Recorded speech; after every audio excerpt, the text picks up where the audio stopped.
Part 1, I talked about the Iranian hair that was suddenly flooding the market. Part 2, how hair loses its origin at every step of the supply chain. And today, what actually happens to hair that nobody claims. No donor, no temple, no story. It doesn't get thrown out. It becomes one of the most expensive things on the shelves. Almost 15 years making wigs. Let me show you. Now, unclaimed hair isn't some ponytail a person sold. Most of it is comb waste. Hair out of your brush, hair off the salon floor, and even hair from your drain. There are people whose entire job is to collect it by weight from hundreds of heads at once. Arguably, probably the most ethical, but the most disguised when processed. Tangled, matted, and every strand going a different way. Nobody can tell you whose it is, so how does it become a $300 Virgin Remy bundle? So this is the part I know firsthand. Real premium hair has the cuticles all running in one direction. That's what stops the cuticles from all tangling up. Comb waste or drain hair does not. It goes through an acid bath that strips off the cuticle completely. Then it's coated in silicone. Now it's smooth, shiny, and perfect. Exactly like top tier hair. For about 6 weeks. Then that silicone washes out and it starts to mat up and you think you did something wrong. You did nothing wrong. You just bought disguised waste hair. Then it needs a story.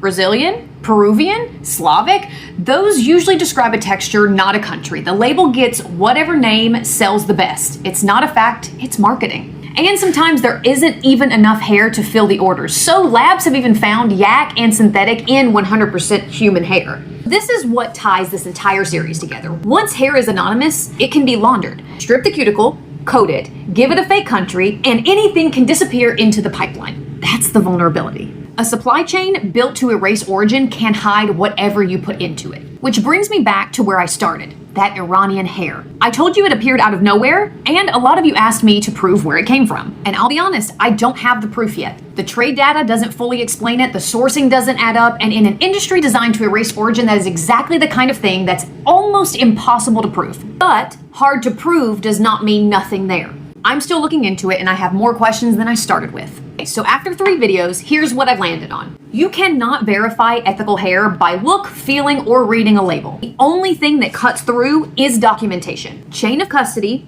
audits, and source records. Save this and send it to whoever does your hair and follow for part 4. Because we need to talk about hair donations. When you cut off your ponytail and you donate it for a good cause, is it going where you think it is? You might not like the answer. I'm still digging, stay with me.